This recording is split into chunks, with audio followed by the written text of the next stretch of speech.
সেই 1999 সালের ডিসেম্বরে আপিল বিভাগের দেওয়া মাজদার হোসেন মামলার রায়ের আলোকে 2015 সালের মে মাসে আইন মন্ত্রণালয় নিম্ন আদালতের বিচারকদের চাকরির শৃঙ্খলা সংক্রান্ত বিধিমালার একটি খসড়া তৈরি করে সুপ্রিম কোর্টে পাঠায়। কিন্তু খসড়াটি 1985 সালের সরকারি কর্মচারীদের শৃঙ্খলা বিধিমালার অনুরূপ হয় তা মাজদার হোসেন মামলার রায়ের পরিপন্থী হবে বলে ওই খসড়া সংশোধন করে আইন মন্ত্রণালয়ে পাঠিয়ে তা চূড়ান্ত করে প্রতিবেদন আকারে আদালতে উপস্থাপন করতে বলেছিল সুপ্রিম কোর্ট। এরপর আদালতের কাছ থেকে সাকুল্যে 22 দফা সময় নিয়ে সরকার ওই বিধিমালার গেজেট প্রকাশ না করায় প্রধান বিচারপতি আপিল বিভাগে তাঁর নেতৃত্বাধীন এজলাসে বসেই কয়েকবার তীব্র উষ্মা প্রকাশ করেন।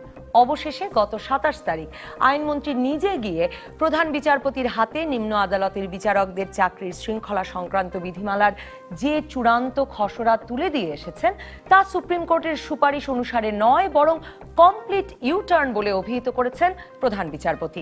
কয়েক বছর ধরে মন্ত্রণালয় আর বিচার বিভাগের মধ্যে এই নিয়ে প্রকাশ্য টানাপোড়েন চলার পর দেওয়া ওই বিধিমালার খসড়ায় উপযুক্ত কর্তৃপক্ষ কে সে বিষয় সুস্পষ্ট না থাকা, সুপ্রিম কোর্টের দেওয়া তারিখ থেকে কার্যকরের নির্দেশনার পরিবর্তে সরকার কর্তৃক নির্ধারিত তারিখ থেকে গেজেট কার্যকরের কথা বলা এবং নিম্ন আদালতের কোনো বিচারক বা আইন কর্মকর্তার বিরুদ্ধে অভিযোগ এলে তাকে মন্ত্রণালয়ে সংযুক্ত করে হাইকোর্টের ব্যবস্থা গ্রহণের ক্ষমতা না রাখা, এসব অভিযোগ তুলে প্রধান বিচারপতি বিধিমালা চূড়ান্ত করতে আগামী 3 তারিখের মধ্যে যে কোনো দিন আইনমন্ত্রী সহ সরকারের বিশেষজ্ঞদের আপিল বিভাগের বিচারপতিদের সঙ্গে বৈঠকে বসার তাগিদ দিয়েছেন। এসব নিয়ে আলোচনায় আজ রাজকাহন স্টুডিওতে আছেন প্রথম আলোর যুগ্ম সম্পাদক মিজানুর রহমান খান, বাংলাদেশ সুপ্রিম কোর্টের আইনজীবী ব্যারিস্টার তানজিবুল আলম এবং বিএনপির আইন বিষয়ক সম্পাদক ব্যারিস্টার কায়সার কামাল। স্বাগত আপনাদের তিনজনকে। মিজানুর রহমান খান, আপনাকে দিয়েই শুরু করি। মানে দীর্ঘ আপনার অসংখ্য লেখা আছে এই নিয়ে, দীর্ঘদিন ধরে সংবাদ মাধ্যমগুলো নানা রকম শিরোনামও পাচ্ছে এই নিম্ন আদালতের বিচারকদের চাকরির শৃঙ্খলা সংক্রান্ত গেজেট হবে কবে, কেন হচ্ছে না, এসব নিয়ে সংবাদ এবং বিশ্লেষণ পরিবেশন করে। এবারে মানে এত আলোচনার পরে যা হলো সেটা তো উপযুক্ত কর্তৃপক্ষকে তার মানে নির্ধারিত হলো না, সেটাই তো বোধহয় সবচেয়ে বড় সমস্যা। আসলে যেটা আমার জানা মতে প্রধানত 5টি সমস্যা এসে স্থির হয়েছে। অনেকগুলো সংখ্যা বেশি ছিল। এটা একটা সন্তোষজনক অগ্রগতি যে এটা যখন শুরু থেকে এ পর্যন্ত সময় একটা অগ্রগতি ঘটেছে এবং মাননীয় আইনমন্ত্রীর, আমার কাছে তো আমি একটু বিস্মিতই হয়েছি, কারণ আমি জানতাম যে এটি একটি ভালো দিকে মোড় নিচ্ছে এবং সেটা তো দেখা যায় যে আপনার এই যে আইনমন্ত্রী যে নিজে গিয়েছেন, কারণ এমনিতে তো তার এটা তো একটা আদালতে বিচারাধীন, অ্যাটর্নি জেনারেলই নিয়ে যান, কিন্তু কেন তিনি গেলেন? তো এটা কিন্তু একটা গঠনমূলক জায়গা ছিল এবং আমি মনে করি না যে এখন যে অবস্থায় এসছে সেখানে যেহেতু মাননীয় প্রধান বিচারপতি একটা সময় নির্ধারণ করেছেন, আমার মনে হয় যে এটা আলোচনার প্রক্রিয়ার মধ্যে দিয়েই একটা যৌক্তিক পরিণতি লাভ করবে। কিন্তু এখানে যেটা উদ্বেগ এবং আশঙ্কার বিষয় সেটা হচ্ছে যে এই যে প্রক্রিয়ায় এখন এমনকি সুপ্রিম কোর্ট, অবশ্য সুপ্রিম কোর্ট একটা কতগুলো তো উইশফুল জায়গা থেকে কাজ করতে পারেন না, তাকে তিনি শপথই নেন বিদ্যমান সংবিধান রক্ষণ, সমর্থন, নিরাপত্তা বিধান করবেন, তো তার ফ্রেমের মধ্যে থেকেই তাকে কাজ করতে হয়। কিন্তু যে জায়গাটা আমরা কখনোই ভুলতে পারি না যে এইটি যে এক্সারসাইজটা হচ্ছে সেটি হচ্ছে যে 72-এর সংবিধানে ফিরে না যাওয়ার কারণে 116 অনুচ্ছেদকে 72-এর সংবিধানে আমরা যেহেতু ফিরিয়ে নিতে রাজনৈতিক সদিচ্ছা এবং রাজনৈতিক অঙ্গীকারের অভাব রয়েছে, এবং আপনি খেয়াল করে দেখবেন এই যে 2030 একটা ভীষণ দিয়েছে বিএনপি, তো আমি ওটাকে আবার ভীষণ বলি, তো আপনি ওই ভীষণের মধ্যে আপনি দেখবেন যে এই জিনিসগুলো কিন্তু নেই। অর্থাৎ হচ্ছে যে আপনি এখনো, এবং এটা একটা আশ্চর্য একটা তথ্য এবং এটা একটা বিষয়, বিএনপি আওয়ামী লীগে কোনো বদলে যাবে পরিস্থিতি না, বদলে যাবে না। এবং সবথেকে যেটা আরো আশ্চর্য সেটা হচ্ছে যে সংবিধানে এখন বিচার বিভাগই হচ্ছে একমাত্র চ্যাপ্টার যেখানে সবচেয়ে বেশি সামরিক ফরমান সারভাইভ করে আছে। অর্থাৎ অতীতের সামরিক ফরমানগুলো আমরা ঝেড়ে ঝুড়ে ফেলে দিয়েছি, তা আপনি কোন চ্যাপ্টারে আপনি এত বেশি সংখ্যক এটা এসে জমা হয়েছে বিচার বিভাগে, এবং তারই একটি কিন্তু পার্ট হচ্ছে 116। আমি এই যে প্রধান বিচারপতিও তো আপনার নিশ্চয়ই মনে আছে 2016 অক্টোবরে দ্বৈত শাসনের কথা উল্লেখ করেছিলেন, সেই প্রসঙ্গ 116 এবং সম্ভবত 96, এই প্রসঙ্গগুলো নিয়ে আমি আপনার কাছে বিস্তারিত শুনবো, কিন্তু আমি যেটা জানতে চাই যে যখন প্রথম ফেরত পাঠালো সুপ্রিম কোর্ট খসড়া আইন মন্ত্রণালয় দেওয়ার পরে 2015 মেতে, তার একটা বড় কারণ ছিল যে একেবারে মনে হচ্ছিল যে সরকারি কর্মকর্তাদের যে শৃঙ্খলা বিধি তার হুবহুই নিম্ন আদালতের জন্য করে মন্ত্রণালয় পাঠিয়েছে। এবার যে খসড়া পাঠিয়েছে, আমি খসড়াটি দেখার সুযোগ আমার হয়নি, কিন্তু প্রধান বিচারপতির মন্তব্যে মনে হচ্ছে যে এখনো আসলে কে উপযুক্ত কর্তৃপক্ষ, কে আসলে শৃঙ্খলা বিধান করবেন আদালতের কর্মচারীদের, সেই বিষয়টি নিয়ে কি দ্বন্দ্বটি মূল জায়গায় রয়ে গেছে কিনা? এইটা এখানে খুব টেকনিক্যাল জায়গা, তো এটা বলাও এই আলোচনায় অনেকটা সময় সাপেক্ষ। এমনি সহজ করে একটা জিনিস আপনি দেখেন, তা একটা বিধান করা হয়েছে যে আপনার প্রেষণে থাকা, মানে আমাদের ধরুন উল্লেখযোগ্য সংখ্যক অধস্তন আদালতের একটু সিনিয়র পজিশনে তারা প্রেষণে, ধরুন সুপ্রিম কোর্টে, আইন কমিশনে, আইন মন্ত্রণালয়ে এবং অন্যান্য মন্ত্রণালয়ে অনেকগুলো পদে তারা আছেন। এখন এইখানে একটা বিধান করা হয়েছে যে প্রেষণে থাকবে, তাদের কোনো কর্মকর্তার বিরুদ্ধে অভিযোগের অনুসন্ধানকালে আবশ্যিকভাবে আইন ও বিচার বিভাগে সংযুক্ত করার বিধানটি কোনোভাবেই গ্রহণযোগ্য নয়। এটা সুপ্রিম কোর্টের পজিশন।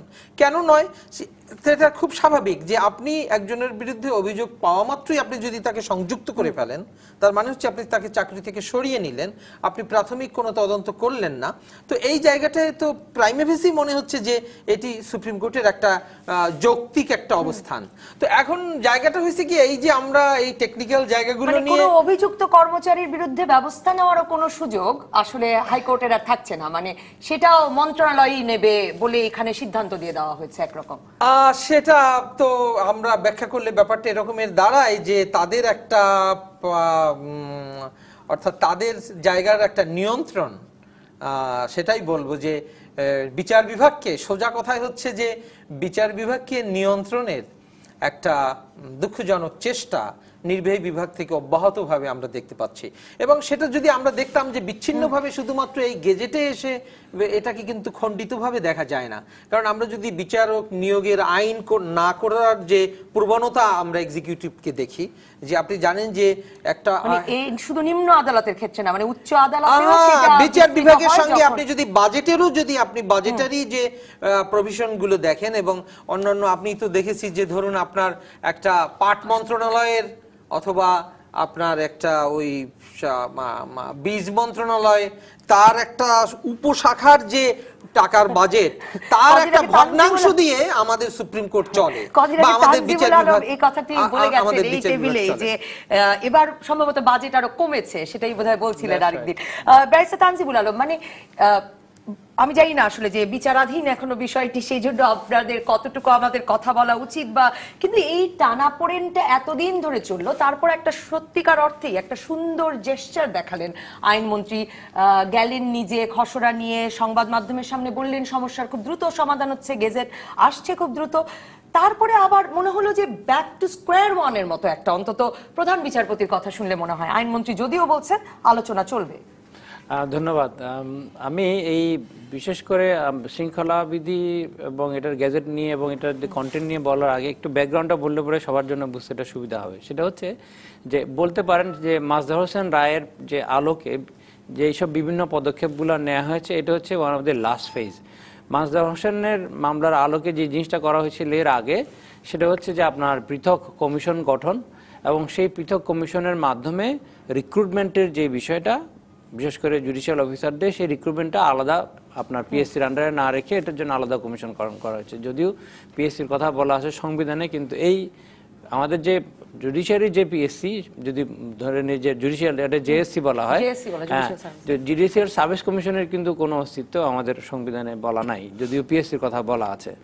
এখন সেপারেশন অফ জুডিশিয়ারিটা সিকিউর করতে গিয়ে আমরা সুপ্রিম কোর্টের রায়ের আলোকে জিনিসটা আমরা পেয়েছি। তখন প্রশ্নটা আসে যে যদি সুপ্রিম কোর্টের রায়ের আলোকে সেপারেশন অফ জুডিশিয়ারি যদি আমরা সিকিউর করতে চাই, তাহলে শুধু তাদের নিয়োগটাই আলাদা করলে হবে না, নিয়োগের সাথে তাদের যে ডিসিপ্লিনের যে অংশটা সেটাও আলাদা থাকতে হবে। এবং ওই জায়গাটাতেই বলছিলেন যে আপনার public servant discipline and appeal rules 1984 যেটা আছে, সেটার সাথে এটা হুবহু অনেক মিলের কথা বলা আছে। আমি এই মিল থাকাতে আসলে খুব একটা চিন্তিত নয়, কারণ প্রসেসটা যদি আপনি দেখেন সেটা ক্ষেত্রে প্রসেসটা একই, যে যখনই কারোর বিরুদ্ধে কোনো অভিযোগ আনা হবে তখন তাকে একটা শোকজ দেওয়া হবে এবং একটা ইনকোয়ারি রিপোর্ট হবে, সেই ইনকোয়ারি রিপোর্টটা তাকে সরবরাহ করা হবে, সেটার উপর ভিত্তি করে সে শোকজের জবাব দিবে। জবাব দেওয়ার পরে ইনকোয়ারি কমিটি তাকে সাক্ষীদেরকে শুনানির সুযোগ দেওয়া হবে এবং পরবর্তীতে কিন্তু এই পুরো প্রসেসটাই মন্ত্রণালয় করবে না। প্রশ্নটা আসতেছে ওইখানে, আমি যে মানে কন্টেন্ট ওয়াইজ যদি দেখেন তাহলে ডিসিপ্লিন এন্ড আপিল রুলস এবং এটার আলাদা হওয়ার কোনো কারণ নেই, কারণ তাহলে আবার ইকুয়ালিটির প্রশ্নটা আসবে। মানে ওই প্রসিডিউরগুলো যে জায়গাটাতে প্রশ্নটা আসছে সেটা হচ্ছে এই কাজটা কে করবে। এখন ওইখানে অনেকে মানে আপনার ইন্টারপ্রেট করতে পারে এটা সুপ্রিম কোর্ট এবং উপযুক্ত কর্তৃপক্ষ কে হবে, মানে আপনি বলছেন শাস্তির প্রসেস মানে তদন্তের প্রসেসটা একই হবে সরকারি কর্মকর্তা। এখানে যে জায়গাটাতে সাংঘর্ষিক একটা সিচুয়েশন তৈরি হচ্ছে সেটা হচ্ছে সরকারের বক্তব্য যেটা, সেটা হচ্ছে যদি আমরা সংবিধানের 116 অনুচ্ছেদ আমরা যদি ফলো করতে চাই কিংবা আমরা যদি মানতে চাই তাহলে এই প্রসেসটা অবশ্যই প্রেসিডেন্টের কাছে ন্যস্ত, কারণ president is part of the executive branch of the government. তাহলে এখন প্রেসিডেন্টের কাছে যদি ন্যস্ত হয় তাহলে বিচারিক প্রক্রিয়াটাও কিন্তু তার অধীনেই হতে হবে। আর সুপ্রিম কোর্টের বক্তব্য হচ্ছে যে আমরা যদি সেপারেশন অফ জুডিশিয়ারি করতে চাই তাহলে জুডিশিয়ারির সাথে এই জিনিসটা অঙ্গাঙ্গীভূত হওয়া উচিত। এখন কনফ্লিক্টটা তাহলে কোথায় আসতেছে? মাজহার হোসেনের মামলাটা যখন করা হয় তখন কিন্তু বলা হয়েছিল যে সংবিধানের 116 অনুচ্ছেদ আসলে এক ধরনের অবস্থা তৈরি করেছে যেটা আপনার কনফ্লিক্ট তৈরি করছে, কিন্তু তখন ওই মামলায় তো সংবিধানের 116 অনুচ্ছেদকে আনকনস্টিটিউশনাল ডিক্লেয়ার করা হয় নাই। একটা পায়াস উইশ ছিল যে যতদিন পর্যন্ত সংবিধানের 116 অনুচ্ছেদ পরিবর্তন না হবে ততদিন পর্যন্ত প্রকৃতপক্ষে ইন্ডিপেন্ডেন্স অফ জুডিশিয়ারি, বিশেষ করে লোয়ার জুডিশিয়ারি কখনো সিকিউর করা যাবে না। তো আমরা যেটা দেখছি এখন প্রশ্নটা হচ্ছে যে আমরা কি সংবিধানের 116 অনুচ্ছেদকে প্রাধান্য দিব নাকি মাজহার হোসেনের রায় আলোকে উপযুক্ত কর্তৃপক্ষ এমন কাউকে করব যেটার ফলে সংবিধানের 116 অনুচ্ছেদ আপনার ভায়োলেশন হবে। যদি এরকম করেন যে আপনি বলছেন যে মানে মন্ত্রণালয় যখন খসড়াটি করছে সেও একটি মানে টেকনিক্যাল সমস্যা, তারও একটা ডিলেমা আছে যে আমি যদি এমন একটা খসড়া তৈরি করি যেটা সংবিধানের 116 অনুচ্ছেদের সাথে সাংঘর্ষিক তাহলে আমার অবস্থানটা কোথায় দাঁড়াবে। এবং আপনার সুপ্রিম কোর্টের ডিজায়ার যেটা সেটা হচ্ছে যে এটা এমন ভাবে হওয়া উচিত যে ডিসিপ্লিনের অংশটা আপনার হাইকোর্টের অধীনে চলে আসবে। এখানে একটা জিনিস বলে রাখি যে আপনার এই যে সুপারিনটেন্ডেন্টের যে পাওয়ারটা সেটা কিন্তু সুপ্রিম কোর্ট বলতে এখানে শুধুমাত্র হাইকোর্ট ডিভিশনকে বলা হয়েছে।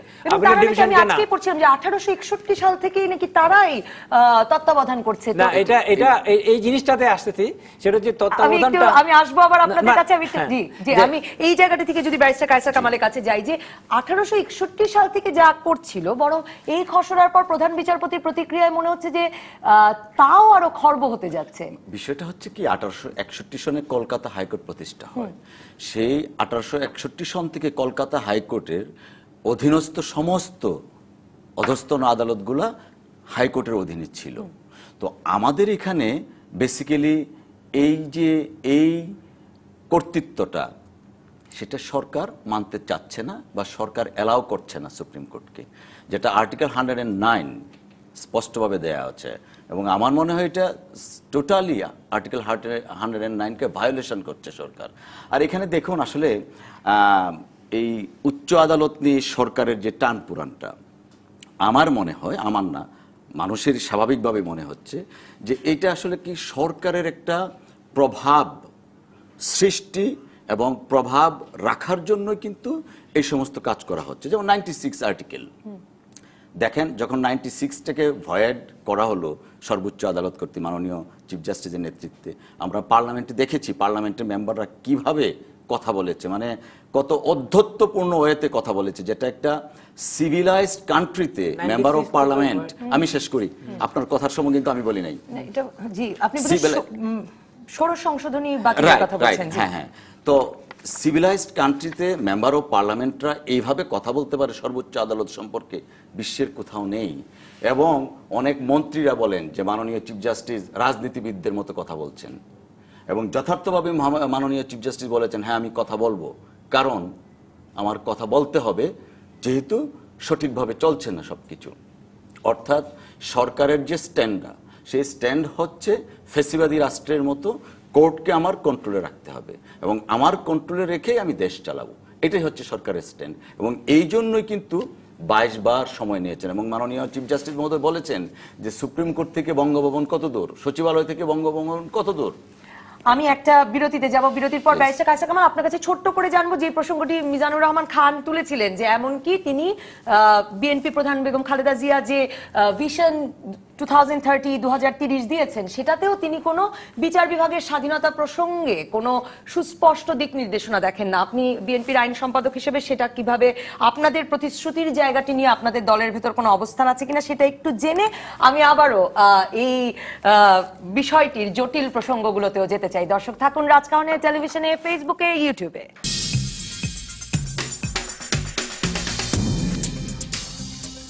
ফিরে এলাম রাজকাহনে। ব্যারিস্টার কায়সার কামাল, আপনি বলছিলেন যে আপনি মনে করেন যে সরকার আসলে বিচার বিভাগকে একেবারেই স্বাধীনভাবে চলতে দিতে চায় না, তারই প্রমাণ নানা রকম পাওয়া যাচ্ছে। এর মধ্যে নিম্ন আদালতের বিচারকদের চাকরির শৃঙ্খলা সংক্রান্ত বিধিমালার নিয়ে জটিলতাটিও একটি। মিজানুর রহমান খান শুরুতেই বলেছিলেন যে তিনি বিএনপির দেওয়া সেই ভিশন 2030 মধ্যেও আসলে কোনো ভিশন দেখতে পান না বিচার বিভাগকে স্বাধীন করবার প্রক্রিয়ায়। Thank you. আসলে ভিশন 2030 যেটা, এটা হচ্ছে আমাদের একটা রাজনৈতিক কমিটমেন্ট অ্যান্ড কর্মসূচি। সেটা শুধুমাত্র বিচার বিভাগ না, সার্বিকভাবে দেয়া হয়েছে। আর ওই ভিশন 2030 মধ্যে স্পষ্টভাবে দেয়া আছে রাষ্ট্রের যে 3টা অর্গান, অর্থাৎ এক্সিকিউটিভ, জুডিশিয়ারি অ্যান্ড লেজিসলেচার, এই 3টা অর্গানেই আলাদা থাকবে। অতএব জুডিশিয়ারিতে এটার মধ্যে ইন্ডিপেন্ডেন্স চলে আসে। হ্যাঁ, ভিতরে যেমন বিধি, উপবিধি, বিভিন্ন এই বিষয়গুলো আসলে কি বর্ণিত আনাও যায় না, কারণ এটা দেওয়া হয়েছে টোটাল সামগ্রিক একটা। যেমন এই ভিশন 2030 নিয়ে অনেকেই বলছে এটা ইস এ ওয়ান্ডারফুল প্রোডাকশন, প্রডিউস হয়েছে। তো ওখানটাতে আপনার বিভিন্ন বিধি, উপবিধি কেমন কি থাকবে, কার নিয়ন্ত্রণ কি থাকবে, ওইভাবে বিস্তারিত দেয়া নেই। বাট ওটাতে এই কমিটমেন্ট করা আছে যে জুডিশিয়ারি ইন্ডিপেন্ডেন্ট থাকবে, রাষ্ট্রের 3টি বিভাগ নিজের মতো করে স্বাধীনভাবে চলতে পারবে। আমি ব্যারিস্টার তানজিবুল আলম একটি প্রসঙ্গ তুলেছিলেন, মিজানুর রহমান খান আপনিও 116-র কথা বলছিলেন, আর তানজিবুল আলম বলছিলেন যে 116 যতদিন থাকবে ততদিন আসলে এই উপযুক্ত কর্তৃপক্ষ নির্ধারণ যে কে শৃঙ্খলা বিধান করবে, সেই দায়িত্বটি সরকার কোনো খসড়া তৈরি করলে হাইকোর্টের হাতে দিয়ে দেওয়া একরকমের সংবিধান পরিপন্থী হয়ে যেতে পারে, সেই আশঙ্কাও থেকে যায়।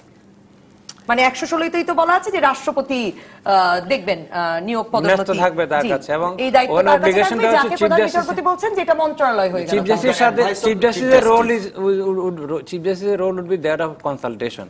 তো আমরা কনসালটেশনে একটা ডেফিনেশন করেছি, সেটা হচ্ছে যে এই কনসালটেশনটা আসলে ইফেক্টিভ কনসালটেশন হতে হবে।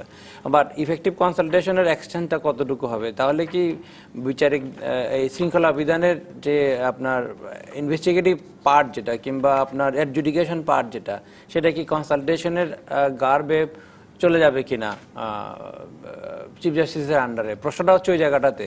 তাহলে how do you actually strike a balance between the securing independence of judiciary and as well as compliance with the constitution? ওই জায়গাটাতে আমার মনে হচ্ছে যে এখন যে সরকার এবং চিফ জাস্টিস মহোদয় কিংবা সুপ্রিম কোর্টের সাথে যে আপনার ডিফারেন্স অফ অপিনিয়ন হচ্ছে, সেটা হচ্ছে যে স্ট্রাইকিং অফ ব্যালেন্সটা নিয়ে। এবং প্রধান বিচারপতির সবচেয়ে আলোড়নতোলা মন্তব্য যে দ্বৈত শাসন চলছে বিচার বিভাগে, মানে এই নিয়েই তো বলেছিলেন যে মানে ম্যাজিস্ট্রেটদের কর্মস্থল মানে বদলি, পদোন্নতি সবই নির্ভর করছে আসলে শেষ পর্যন্ত মন্ত্রণালয়ের উপরে। এখন ওই যে দ্বৈত শাসন শব্দটা আপনি বলছেন বা মাননীয় প্রধান বিচারপতি ব্যবহার করছেন, এটা কিন্তু এখন আপনি ওটাই একটা সমস্যা। এটাকে মাজদার হোসেন মামলায় এই দ্বৈত শাসন শব্দের পরিভাষাটা হচ্ছে ডায়ার্কি। ডায়ার্কি শব্দ ব্যবহার করা হয়েছে মাজদার হোসেন মামলায়। তো এখন আপনি দেখেন এই ডায়ার্কি তো তাহলে বলে কেউ যদি বলে যে দ্বৈত শাসন চলছে, তো এটা তো সুপ্রিম কোর্ট এগ্রি করেছে, দ্বৈত শাসন চলেছে, সেটা সংবিধান সম্মত বলেছে। তো এখন নির্বাহী বিভাগ মাজদার হোসেন মামলা 116 নিয়ে কথা বলেন নাই মানেই কি সুপ্রিম কোর্ট একে সংবিধান সম্মত বলছে?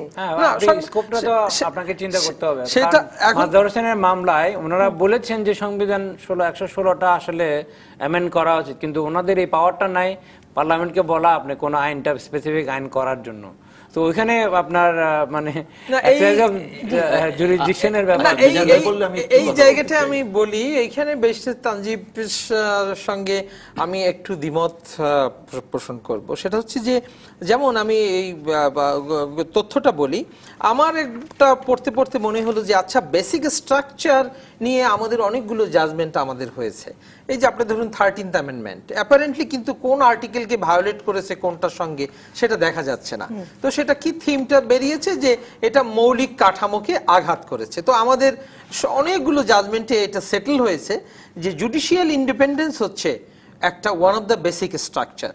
তো এটা অনেক আগে সেটেল হয়েছে। তো যদি সেটা হয়ে থাকে তাহলে পরে যদি আপনি দেখেন 116 অনুচ্ছেদকে যদি আপনি জুডিশিয়াল ইন্ডিপেন্ডেন্স যদি বেসিক স্ট্রাকচার হয়, তাহলে 116তে যদি আপনি দেখেন যে নির্বাহী বিভাগ একটা ইনরোড তৈরি করেছে, সে একটা এই পথ তৈরি করে আপনার জুডিশিয়াল ইন্ডিপেন্ডেন্সের আঙিনার মধ্যে ঢুকে পড়েছে। মানে নিম্ন আদালতের বিচারকদের চাকরি পদোন্নতি বদলি এগুলো তার হাতেই থাকছে, কিন্তু আবার জুডিশিয়ারি ইন্ডিপেন্ডেন্স। আচ্ছা রাইট, এবং আপনি ওটা কি দিয়ে করেছেন? সামরিক ফরমান দিয়ে করেছেন। আচ্ছা, এটাও একটা সামরিক ফরমানের ফল। এটা একটা সামরিক ফরমান, জিয়াউর রহমান সাহেবের একটা সামরিক ফরমান। তো আপনি একটা সামরিক, প্রথম হচ্ছে একটা সামরিক ফরমান, দ্বিতীয়ত হচ্ছে যে আপনি একটা ইনরোড তৈরি করেছেন। তাহলে পরে আমি পরিষ্কার দেখতে পাচ্ছি যে এটা বেসিক স্ট্রাকচারকে আঘাত করে। তো আমি একবার একটা এই মাজদার হোসেন মামলার অন্যতম একজন রায় যারা দিয়েছিলেন তাদের একজন বেঁচে আছেন, মাহমুদুল আমিন চৌধুরী সাহেব, যিনি আমাদের চিফ জাস্টিস হিসেবে রিটায়ার করেছেন। আমি একটা ইন্টারভিউ নিলাম এবং এটা ছাপা হয়েছে। আমি তাকে স্যারকে জিজ্ঞেস করলাম, স্যার আপনি যদি এইভাবে আমি আর্গু করতাম আপনার কোর্টের সামনে যে এটি আমার জুডিশিয়াল ইন্ডিপেন্ডেন্স, আমি ওই 116 অনুচ্ছেদকে আমি এটাকে ফেলে দেওয়ার স্কোপ ছিল কিনা? আপনারা যেভাবে অন্যান্য অনেক মামলায় আর্টিকেলকে বেসিক স্ট্রাকচারের সঙ্গে আপনি টালি করে এটার সাথে যে খাপ খায় না বলে আপনি এটাকে বাদ দিয়ে দিয়েছেন, তখন উনি কিন্তু এটাকে উনি বললেন যে হ্যাঁ সেই সুযোগ ছিল, তবে আমাদের সামনে সেই জায়গাটা আনা হয়নি। তখন আমি বললাম যে সেই সুযোগ এখনো আছে কিনা। এইখানে কিন্তু আমি ওই জায়গায় যেতে চাচ্ছি যে আজকের যে মাজদার, আপনি দেখেন মাজদার হোসেন মামলার রায়টা কিন্তু একটা কন্টিনিউয়াস ম্যান্ডামাস, এটা চলতেছে। এটা আমাদের ওই তাজমহলের মামলায় আমাদের জাস্টিস মুস্তাফা কামাল বলেছিলেন প্রধান বিচারপতি বলছেন যে 16.5 বছরে যা হয় না 1600 বছরেও এখন না হতে পারে না। এখন শুনেন এই যে কন্টিনিউয়াসলি এটা চলছে, এখন হয়তো এটা নিয়ে কোন স্টেজে কি আসবে, কিন্তু এটা তো ঠিক যে এটা যদি ফরমার চিফ জাস্টিস মাহমুদুল আমিন চৌধুরীর যে মতটাকে যদি আমরা বিবেচনায় নেই যে এটিকে আসলে সুপ্রিম কোর্টেরই এইটি, এবং একটা সুখবর আছে, এইটা কিন্তু এর বৈধতা চ্যালেঞ্জ করে কিন্তু রিট দায়ের করা হয়েছে এবং মনে হয় যে রুলও ইস্যু করা আছে। তো এখন এই জায়গা থেকে দাঁড়িয়ে এখন আমি কি জুডিশিয়াল রিমেডির জন্য আমি অপেক্ষা করব, না আমার পার্লামেন্ট থেকে আমি কোনো একটা প্রতিকারের জায়গা পাবো? তানজিমুল আলম, মানে আপনি এটাই বোধহয় মাত্র পরিষ্কার করলেন যে এখন তো তার মানে সংসদকে বলতে হয়, কিন্তু সংসদকে বলার মতো মানে কি আপনি কি বলেন পাওয়ার নাই না সম্পর্ক নাই? সংসদকে বলার ক্ষমতা আমাদের সুপ্রিম কোর্টের নাই। সুপ্রিম কোর্ট আমাদের যে জুরিসপ্রুডেন্স আছে সেটাতে আপনার জুডিশিয়ারির পাওয়ার হচ্ছে ইন্টারপ্রিটেশন অফ ল এবং ডিক্লারেশন যে এই কোন লটা সংবিধানের সাথে সাংঘর্ষিক, কিন্তু সুপ্রিম কোর্টের এই পাওয়ার নাই পার্লামেন্টকে বলা আপনি এই ধরনের আইন তৈরি করেন কিংবা এই ধরনের আইন তৈরি করবেন না, সংবিধানে এটা এখন সাংঘর্ষিক হয়ে যাচ্ছে, এটা বাদ দেন, এটা বলার ক্ষমতা নাই। এবং সেই কারণেই আপনি মাজদার হোসেনের মামলাতে ওনাদের ফ্রাস্ট্রেশনটা এক্সপ্রেস করেছেন, তারপরেও কিন্তু বলতে পারেন নাই। মিজান ভাই একটা কথা বলেছেন যে আমাদের সংবিধানের সামরিক ফরমান যতগুলো আছে সবচেয়ে বেশি যেগুলো রয়ে গেছে সেগুলো হচ্ছে রিগার্ডিং জুডিশিয়ারি। এখন এই স্কোপটা তো বিভিন্ন সময় যখন মামলাগুলো করা হয়েছে, 8th অ্যামেন্ডমেন্টের যে মামলাটা that was regarding independence of judiciary, যে বেসিক স্ট্রাকচারের কথা যেটা বললেন, বেসিক স্ট্রাকচারের একটা যে মূল আপনার মানে ক্রাইটেরিয়া যেটা হচ্ছে সেটা হচ্ছে আপনি এমন একটা থিওরি অ্যাপ্লাই করছেন যেটার ফলে amendment of the constitution itself is actually declare unconstitutional. So এটা অনেকটা আপনার কি বলবো প্যারাডক্সিক্যাল বলে মনে হয়, মানে সোনার পাথর বাটির মতো। আপনি অন্যান্য যে পার্লামেন্ট অন্যান্য যে আইনগুলো পাশ করে সেগুলো আপনি সংবিধানের সাথে সাংঘর্ষিক বলে আইনটাকে বাতিল করেন, কিন্তু সংবিধান যেখানে অ্যামেন্ডমেন্ট করা হচ্ছে সেই অ্যামেন্ডমেন্টটাকে আপনি বাতিল করছেন সংবিধানের সাথে সাংঘর্ষিক বলে, but not by reference to any specific article, by reference to basic structure. আর বেসিক স্ট্রাকচারের যে ডক্ট্রিনটা সেটা আমরা আসলে মানে সামথিং ভেরি সুই জেনারিস বলি আর কি। সেটা হচ্ছে যে আপনার গোলকনাথের মামলাতে আসছিল প্রথমে ইন্ডিয়ান সুপ্রিম কোর্টে যে যখন আপনি শিডিউলগুলো অ্যামেন্ডমেন্ট করেন তাহলে সেই শিডিউলগুলো অ্যামেন্ডমেন্টটা কনস্টিটিউশন অ্যামেন্ডমেন্ট করে করতে হয়, তাহলে সেটাকে আনকনস্টিটিউশনাল ডিক্লেয়ার করার স্কোপ আছে কিনা। পরবর্তী কেশবানন্দ ভারতীর মামলাতে সেটা সাকসেসফুল হয়েছে, কিন্তু গোলকনাথের মামলায় সাকসেসফুল হয় নাই। এবং মিনার্ভা মিলসের মামলায় আবার আমরা দেখেছি সেকেন্ড টাইমের মধ্যে কনস্টিটিউশনটাকে আনকনস্টিটিউশনাল ডিক্লেয়ার করা হয়েছে। সো এই doctrine itself is very controversial. তো আমি যে কথাটা বলতে যাচ্ছি সেটা হচ্ছে যে হাইকোর্টের তো কিংবা সুপ্রিম কোর্টের এই সুযোগটা ছিল যে ডিক্লেয়ার করা article 116 is unconstitutional because it is violative of basic structure. এই ডিক্লারেশনটা এখনো দেয় নাই, তার মানে it is still part of our constitution. এটা যদি পার্ট অফ আওয়ার কনস্টিটিউশন হয় তাহলে we must avoid by it. এখন অ্যাভয়েড বাই যদি করতে হয় তাহলে আপনি how do you reconcile it? So we are coming to the same problem. Avoid বাইটা এখানে আর্টিকেল 116 যেটা দেয়া আছে president and shall be exercise, shall কথাটা এখানে উচ্চারণ করা আছে, লেখা আছে নট মে। তো আমাদের জুডিশিয়াল ইন্টারপ্রিটেশনে shall it's a like obligatory, mandatory, মানে মের চেয়ে জোরালো, মানে নট অনলি জোরালো, মেতে ডিসকাশন থাকে, শ্যালে কোনো ডিসকাশন থাকে না। তো এইখানে আমাদের দেখেন পার্লামেন্টারি ডেমোক্রেসি, আর রাষ্ট্রপতি হচ্ছে একটা কাইন্ড অফ টিউটোরিয়াল হেড। তো আপনার, আমি যদি আপনাদের তিনজনকেই প্রশ্ন করবো, আপনাকে যদি প্রথম জিজ্ঞেস করি, মানে আপনার এখন প্রত্যাশাটা কি? মানে আপনি মনে করেন যে তার মানে পার্লামেন্ট নিজে থেকে এরকম একটি বিচার বিভাগকে আরো বেশি স্বাধীন করে দিতে সে মানে পার্লামেন্ট নিজে থেকে উদ্যোগী হয়ে তার শুভ ইচ্ছা থেকে 116 বাদ দেবে এবং তারপর নিম্ন আদালতের সকল শৃঙ্খলা বিধানের দায়িত্ব কোর্টকে দেবে? এইটা এই বর্তমান যে এক্সিস্টিং পার্লামেন্ট আছে সেটা থেকে মানুষ আশা করে না, কারণ এখানে 153 জন অনির্বাচিত ব্যক্তি, অতএব তারা এই ধরনের বায়াস উইশ থাকবে, ইট ইজ মানে ইম্পসিবল, মানুষ সেটা আশা করে না এবং ওনারা সেইভাবে নাইও। আমি 17 বছরই এরকম পার্লামেন্ট পাই নাই। 116টার প্রশ্নে যেটা আমি বলছি, এখানে shall exercise with the consultation of chief justice. তো এটা কিন্তু এরকম না যে রাষ্ট্রপতি চাইলে এটা করে ফেলতে পারবেন, চিফ জাস্টিসের সাথে কনসালটেশন করে তারপরে করতে হবে। এই ক্ষেত্রে সেটা হচ্ছে না, চিফ জাস্টিস মহোদয় সেই সুযোগটা পাচ্ছেন না, অনেক কিছু আছে, এই কারণে ওনাকে বলতে হচ্ছে যে সুপ্রিম কোর্ট থেকে বঙ্গভবন কত দূর। জি, এখানে কনসালটেশন আর ল্যাক অফ কনসালটেশনের বিষয়ে আসলে কোনো আলাপই হয় না। আমি ওই দিন শুনানির সময় ছিলাম না, আমি পার্টিকুলার এই বিষয়টার কথা বলছি। আমরা তো এই বিষয়টা নিয়ে বাধ্যতামূলক এখন যে সেপারেশন অফ জুডিশিয়ারির মাজহার হোসেনের যে ইমপ্লিমেন্টেশন যতটুকু হয়েছে, আপনি যদি দেখেন এখনকার বদলি কিংবা প্রমোশন এখন কিন্তু সবগুলা ওই in consultation with the supreme কোর্টে হচ্ছে। সুপ্রিম বা হাইকোর্টের একটা জিএ কমিটি আছে, সেই জিএ কমিটি কিন্তু এই ধর সবগুলা ডিসিশন প্রধান বিচারপতি অবশ্য একটা আলাদা সচিবালয় চায়, এক্স্যাক্টলি, মানে যেটা মন্ত্রণালয় থেকে আলাদা। আমি মনে করি সেটা হওয়া উচিত towards the independence of judiciary. But আমাদেরকে যে জিনিসটা মাথায় রাখতে হবে সেটা হচ্ছে যে আপনি তো একটা জিনিস ডিমান্ড করছেন, সেই ডিমান্ডটা তো সংবিধানের সাথে মানে সাংঘর্ষিক হলে তো সেই ডিমান্ড মিট করা যাবে না। এখানে যে স্কোপটা ছিল, আপনি একটা জিনিস জুডিশিয়ারি আমি মনে করি এখানে কনফ্লিক্টিং পজিশন নিয়েছে। যখন 5th অ্যামেন্ডমেন্টের জাজমেন্টটা হয়, জিয়াউর রহমানের সামরিক শাসন আমলে যত সামরিক আপনার ফরমান জারি করেছেন, যত আইন করেছেন সব বাতিল ঘোষণা করা হলো এবং শুধুমাত্র কি রেখে দিল যে সুপ্রিম জুডিশিয়াল কাউন্সিলের বিধানটা রেখে দিলেন। তো আর এই যে বর্তমানে 116 অনুচ্ছেদে যে বিষয়টা আছে সেটা জিয়াউর রহমানের সামরিক ফরমানেরই অংশ, তাহলে যে লজিক্যাল এক্সটেনশন যেটা হওয়া উচিত সেটা হচ্ছে যে এটাও তাহলে আনকনস্টিটিউশনাল ডিক্লেয়ার করার স্কোপ ছিল। তখনও আপনি বলছেন কোর্ট একটা সুযোগ হারিয়েছে। এক্স্যাক্টলি, কোর্ট ইচ্ছা করে নেয় না, কারণ কোর্ট যদি এটাকে 116কে যদি আনকনস্টিটিউশনাল ডিক্লেয়ার করে তাহলে তো আপনার সুপ্রিম জুডিশিয়াল কাউন্সিলের যে বিধানটা সেটা রাখার কোনো স্কোপ থাকে না। কিন্তু জুডিশিয়ারির ডিজায়ার হচ্ছে ওনারা 72 ওই অংশটাতে যাবেন না। ও মানে আপনি অনেক বড় একটা প্লটে নিয়ে গেছেন একটা বিরতির পর। মানে তার মানে 116 বাতিল হলে আবার সুপ্রিম জুডিশিয়াল কাউন্সিল থাকে না, কাজে সেখানে আবার একটা বিচার বিভাগের নিজের যে অবস্থান সেটার মধ্যেও একটা দ্বন্দ্ব তৈরি হয়। একটা বিরতির পর ফিরছি। মিজানুর রহমান খান আপনার কাছে। দর্শক থাকুন রাজকাহনে টেলিভিশনে, ফেসবুকে, ইউটিউবে।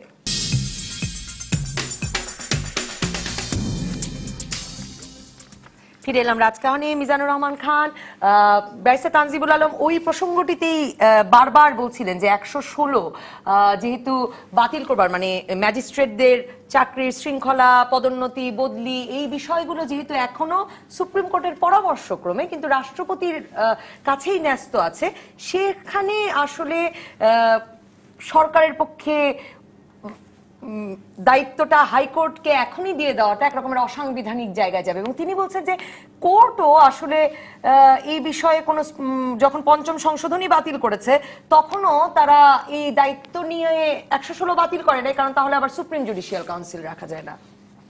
দেখুন, মানে অনেক বড় একটা প্লট। আমি বলি আপনাকে, একটি দেশের রাজনৈতিক সংস্কৃতি বা বিচার বিভাগীয় সংস্কৃতি এ থেকে বিচ্ছিন্ন করে আপনি যদি কোনো কনস্টিটিউশনাল স্কিম বুঝতে চান এবং খুব আক্ষরিকভাবে ফ্রেমে ফেলে দেখেন তাহলে খুব গোলমেলে। এই যে আপনি এইখানে বসে আমরা ইন কনসালটেশনটা বুঝতে পারছি না। দেখেন, ইন্ডিয়ায় সেম স্কিম আমরা যেভাবে প্রধান বিচারপতির পরামর্শে রাষ্ট্রপতি বিচারকদের নিয়োগ দেবেন ওই রকমেরই কাছাকাছি বাক্য ওখানে লেখা। তাদের কাছে রেফারেন্স পাঠালো প্রেসিডেন্ট যে আমি কি করে বিচারকের নিয়োগের প্রক্রিয়াটা আমি বের করব। তো তারা একটা কলিজিয়াম নাম দিলেন এবং প্রধান বিচারপতির এবং নেক্সট 4 সিনিয়র মোস্ট জাজেস তারা একটা কলিজিয়াম বসে তারা যেটা করবেন সেটাই প্রেসিডেন্টকে শুনতে হবে।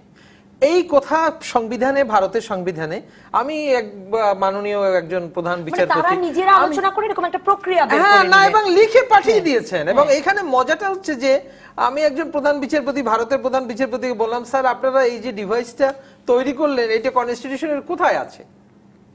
তো লিটারেরি তো নেই। এইটা করাকে তাকে এইভাবে এম্পাওয়ার করা হয়নি।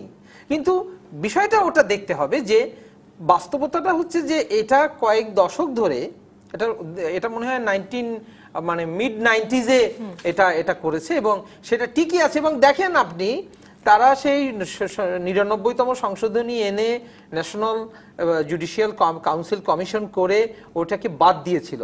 সেই সুপ্রিম কোর্ট আবার ওই পার্লামেন্টে সেই ইউনানিমাস ডিসিশনকে ফেলে দিয়ে বলছে আমার এটা না, এবং বলেছে কি যে ওই পার্লামেন্ট আবার যে পাশ করবে সেই ভরসায় থাকিনি। তো সে বলছে যে এখন আমাদের এখানে হলে তো হাই এটা এত ক্ষমতা সুপ্রিম কোর্ট কোথায় পায় এবং কোথা থেকে আসে। কিন্তু মিজানুর রহমান খান, আমি যেটা জানতে চাই সেটা হচ্ছে কি যে তাহলে প্রধান বিচারপতি কেন ভরসা রাখতে পারছেন না 116-তে, যখন বলা হচ্ছে সুপ্রিম কোর্টের সহিত পরামর্শক্রমে রাষ্ট্রপতি কর্তৃক ম্যাজিস্ট্রেটদের কর্মস্থল নির্ধারণ, পদোন্নতি দান ও ছুটি মঞ্জুরি এগুলো নির্ধারিত হবে। কারণ তাহলে তো ব্যাপারটা মানে উনি কেন একে ইন্টারপ্রেট করছেন এভাবে যে তাইলে তো হাতে মন্ত্রণালয়ের হাতেই রয়ে গেল? না, সেটা হচ্ছে এই কারণে দেখেন বাস্তবতাটা হচ্ছে এই যে আমি একটা রিপোর্টে দেখিয়েছিলাম কিছুদিন আগে যে আপনার যদি ধরুন মন্ত্রণালয় থেকে 20টি প্রস্তাব এদিকে আসে তাহলে পরে দেখা যায় যে তার অর্ধেকটার বা তার চেয়ে কম সংখ্যকের সঙ্গে সুপ্রিম কোর্ট এগ্রি করে, তারপরে কিছুর সঙ্গে দ্বিমত করে, তারপর যখন পুরো প্যাকেজটা ওদিকে যায় তখন ওর কিছু অংশ জিও আর ইস্যু হয় না এবং মন্ত্রণালয়ে পড়ে এবং ওটা এই যে এই জায়গাগুলো যে অত রোজই মানে জিনিসটা ওইভাবে কাজ করে। এই যে আপনি দেখেন এখানে বলছে দুষ্টমিটা, আপনি দেখেন সুপ্রিম কোর্ট বলছে যে আপনি যে তারিখে আমি বলবো কার্যকর করার পরামর্শ দিব সেই তারিখ থেকে হবে। তো এরা করেছে কি সরকারি গেজেটে প্রজ্ঞাপন যেদিন থেকে জারি করবে সেই দিন থেকে কার্যকর হবে, কিছুই ছাড়তে রাজি না। এর তফাৎটা হচ্ছে ওই রকমের। আপনি 1957-এ আমাদের বিচার বিভাগ পৃথককরণ বিল পাস হয়েছিল, তো 57 সালে। হ্যাঁ, তো বিচার বিভাগ পৃথককরণ বিল পাস করে বিল টিল পাস করে নিচে একটা বাক্য লিখে রেখেছে, এই বাক্যটা এই ফন্দি হচ্ছে প্রাচীন ফন্দি, সেদিনই কার্যকর হবে যেদিন সরকার গেজেটে প্রকাশ করবে এবং সেই বিল আজ পর্যন্ত কার্যকর হয়নি। চূড়ান্ত খসড়া মানেই চূড়ান্ত নয়, এমনকি মন্ত্রণালয় এখনো চূড়ান্ত করতে রাজি নয়। ব্যারিস্টার তানজিবুল আলম, তার মানে আপনি মানে যেখান থেকে শুরু করেছিলেন, আপনি শুরুই করেছিলেন যে ইন কনসালটেশন উইথ মানে সুপ্রিম কোর্টের বা প্রধান বিচারপতির সহিত পরামর্শ হলো কি হলো না, আসলে সেটাই সবচেয়ে বড় বিতর্কের জায়গা, মানে সবচেয়ে বড় উদ্বেগের জায়গা। আসলে কি পরামর্শটা গুরুত্ব দিয়ে নেওয়া হয় না, এটাই প্রথায় দাঁড়িয়ে গেছে বলে প্রধান বিচারপতির এই হতাশা? আমাদের একজন দর্শক নয়ন লিখছেন যেখানে প্রধান বিচারপতি নিজেই অসহায়ভাবে হাইকোর্ট রাখার কি দরকার এরকম কথা বলেন, তখন আর স্বাধীন বিচার বিভাগের কথা আশা করা যায় কিনা? না, এখন জিনিসটা হচ্ছে যে আপনাকে ডিজায়ার তো অনেক কিছুই থাকে, কিন্তু বাস্তবতাটা আসলে সবসময় ডিজায়ারের সাথে কিংবা উইশের সাথে মিল হয় না। এখন আপনি একদিকে বলছেন আমাকে ইন্ডিপেন্ডেন্স দাও, বাট যে ইন্ডিপেন্ডেন্স জুডিশিয়ারি চাচ্ছে সেই ইন্ডিপেন্ডেন্স অফ জুডিশিয়ারি লিগালি কিংবা কনস্টিটিউশনালি অতটুকু চাওয়া যায় কিনা, এই দ্বন্দ্বের মধ্যে চলতেছে। ওনারা মাজহার হোসেনের মাধ্যমে যতটুকু ইন্ডিপেন্ডেন্স পেয়েছে তাতে আসলে প্রকৃতপক্ষে ইন্ডিপেন্ডেন্সটা সিকিউরড হয় নাই। কারণ ওনারা মাজহার হোসেনের অত বেশিও যাওয়ার কোনো স্কোপ নাই। আসলে মাজহার হোসেনের মামলার মাধ্যমে, রায়ের মাধ্যমে দি ইন্ডিপেন্ডেন্স অফ জুডিশিয়ারির যে মানে আকাঙ্ক্ষাটা, সেটাই ওয়াজ স্ট্রেস টু দি লিমিট, যে এর বেশি গেলে আসলে আপনার ওই সংবিধানের 116 অনুচ্ছেদের সাথে সাংঘর্ষিক হয়ে যাওয়ার একটা সম্ভাবনা আছে। সুতরাং এটার মধ্যে থেকে যতটুকু যাওয়া যায় ততটুকু গিয়েছে, এবং তারই রিফ্লেকশনটা আমরা দেখেছি পরবর্তীতে অন্যান্য বিধানগুলো যেগুলো আসছে। কারণ এটা হচ্ছে যে ফাইনাল একটা ব্যবস্থা। এটাতে যদি আগেরগুলোর রিফ্লেকশনটা আসে আমার মনে হয়, তাহলে মাজহার হোসেনের রায়ের যে বাস্তবায়নটা সেটা অনেকাংশে পূর্ণ হবে। কিন্তু মাজহার হোসেনের রায় বাস্তবায়নই আপনার ইন্ডিপেন্ডেন্স অফ জুডিশিয়ারির জন্য সর্বশেষ না। যদি প্রকৃত ইন্ডিপেন্ডেন্স অফ জুডিশিয়ারি চাইতে হয়, তাহলে সংবিধানের 116 অনুচ্ছেদ পরিবর্তন করে একটা রাজনৈতিক সরকারের রাজনৈতিক সদিচ্ছার উপর নির্ভর করে। যে এক্স্যাক্টলি আপনি জিনিসটা দেখেন যে মানে এটা কোর্টের ক্ষমতা নাই, আপনি বারবারই বলছেন কোর্টের ক্ষমতা নাই। জি, এখানে আমি যেটা বলবো যে মাজহার হোসেন মামলার যে রায়টা হয়েছে, 12টা নির্দেশনা ছিল, উনি যেটা বললেন যে এটা পূর্ণাঙ্গ না। আমাদের বক্তব্য হচ্ছে এইটা আগে বাস্তবায়ন হোক না। আমরা তো 10 তলায় উঠবো, 12 তলায় উঠবো, স্টেপ বাই স্টেপ। ওইটা যদি বাস্তবায়ন হয়, তারপর রাজনৈতিক সদিচ্ছা থাকলে হয়তো নেক্সট একটা ইলেক্টেড গভর্নমেন্ট আসলে এই ব্যাপারে কোনো আলোচনা করা যেতে পারে। কিন্তু এখন যেটা হচ্ছে, মাজহার হোসেন মামলার রায়টাও বাস্তবায়িত হচ্ছে না, at the same time shall কথাটা যে লেখা আছে চিফ জাস্টিসের সাথে, সেইটাকেও তোয়াক্কা করা হচ্ছে। মানে পরামর্শটা এটা হোলিয়ার দেন দাও বলে একটা কথা আছে। হ্যাঁ, সেটা মাজহার হোসেন রায় বাস্তবায়নের যদি ক্রনোলজিটা দেখেন, মাজহার হোসেনের রায়টা হয়েছিল 2 ডিসেম্বর 1999। তখন আওয়ামী লীগ ক্ষমতায়। আওয়ামী লীগ আপনার 2001 সাল পর্যন্ত ক্ষমতায় ছিল। এই 2001 সালের সময়টুকুর মধ্যে ওই সময় খসড়া যে বিধানগুলা, বিশেষ করে আপনার রিক্রুটমেন্ট রুলস, তারপর আপনার জেএসসি যে ইয়াগুলা বিধানগুলো ছিল, সেগুলোর খসড়া তৈরি হয়ে গেছিল এবং খসড়াটাও কোর্টে উপস্থাপিত হয়েছিল। পরবর্তীতে যখন বিএনপি ক্ষমতায় আসলো 2001 সাল থেকে 2006 সাল পর্যন্ত, এই 5 বছরে বিএনপি আর কোনো অগ্রগতি করে নাই। বিএনপি এখন বলছেন যে আমি ইন্ডিপেন্ডেন্স অফ জুডিশিয়ারি দিব। They had that opportunity. ওই 5 বছর আপনারা কি করেছেন? কোর্টকে এরকম ঘুরানি করেছেন। ওই 5 বছর আমরা এটাও দেখেছি যে যখন খসড়াগুলা একদিক থেকে হাইকোর্ট থেকে পাঠানো হয়, ওখানে সচিব কমিটি একটা আছে, ওরা সব বিভিন্ন মন্ত্রণালয়ের সচিবটা মিলে নিজেরা আবার ওটার উপরে কাজ চালান। এবং ওই কারণে আপনাদের মনে আছে যে ওই সময়ে 5 জন সচিবকে কন্টেম্পট অফ কোর্ট করে হাইকোর্টে, সুপ্রিম কোর্টে এনে দাঁড় করিয়ে রাখা হয়েছিল যে তারা ইন্ডিপেন্ডেন্স অফ জুডিশিয়ারি কোনোভাবেই ছাড়বে না। তো সেই বিএনপি সরকার যাওয়ার পরে, মানে এটা 2007 তত্ত্বাবধায়ক সরকার আমলে ওই বিধিগুলা তৈরি হয়। এখন আমরা হোলিয়ার দেন দাও হয়ে গেছি। হ্যাঁ, বলতেছি এখন আওয়ামী লীগ যখন ক্ষমতা আসলো, বিএনপি বলা শুরু করলো independence of judiciary. You had the opportunity, what did you do? তো এখন আমরা বলছি যে আগামী সরকার যখন ক্ষমতা আসবে, ভিশন 2030, তখন আমি সেখানে প্রমিসটার মধ্যে একটা চালাকি করেছে। সেটা হচ্ছে যে ইন্ডিপেন্ডেন্স অফ জুডিশিয়ারি দিব। কেন আপনি বলতে পারতেন না আমি 100 অনুচ্ছেদ অ্যামেন্ডমেন্ট করব, কিংবা আমি শুধু বলছি ইন্ডিপেন্ডেন্স অফ জুডিশিয়ারি দিবে? এটা লোকজনের সাথে আমি একটু এই জায়গায় আসছি, যেহেতু বিএনপির একটা প্রসঙ্গ এসেছে। বিষয়টা হচ্ছে কি, সব ক্ষেত্রে আমরা একটা বিমূর্ত ভাবে দেখি কিনা বিচার বিভাগের স্বাধীনতা, আমরা যদি প্রচেষ্টা থাকে যে আমি যে বর্তমান সরকারকে দায়িত্ব দিচ্ছি, বাট বিপদটা আসলে এই সরকারের বিষয় না। এটা হচ্ছে যে আমরা 99 থেকে যা দেখে আসছি, এটাই ধারাবাহিকতা না। বিষয়টা হচ্ছে কি, এই যে ভীষণে উনি যে কথাটা বললেন যে বলতে পারতো 116, হচ্ছে কি একটা আইন হইলে আইনের মধ্যে দেয়া থাকে, পরে বিধি প্রবিধি অনেক কিছু করা যাবে। তো আমাদের ব্রডার সেন্সে দেয়া হয়েছে it will be independent judiciary. আর এখনের যে অবস্থা, 2001 থেকে 2006 বাংলাদেশের অবস্থা কিন্তু এরকম ছিল না। আমি এই যে দেখেন, বগুড়া আজকে তুফান উড়াচ্ছে সারা বাংলাদেশ। এই যে বর্তমান যে আর্থসামাজিক রাজনৈতিক পরিস্থিতি, সেটা ওই সময়টা এইরকম জঘন্য ছিল না।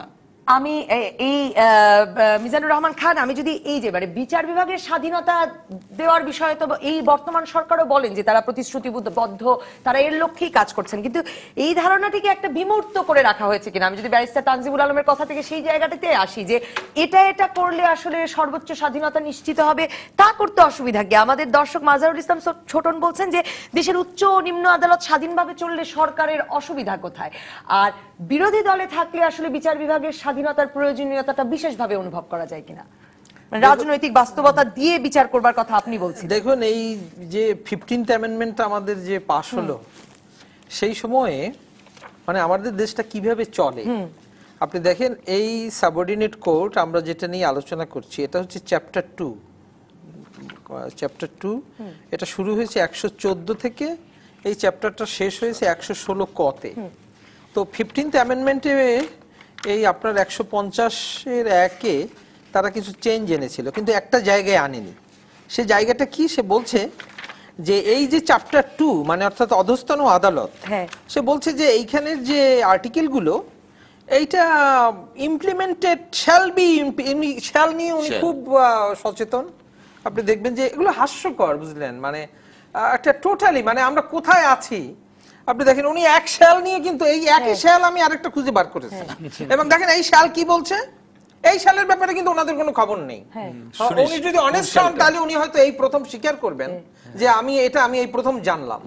দেখেন এই শ্যাল দিয়ে কি বলছে, এই যে চ্যাপ্টারটা মানে এন্টায়ার 114 থেকে 116 ক, হ্যাঁ, তো বলছে যে shall be implemented as soon as is practicable and until such implementation the matters provided for in that chapter shall be regulated in the manner in which they were regulated immediately before the commencement of this constitution.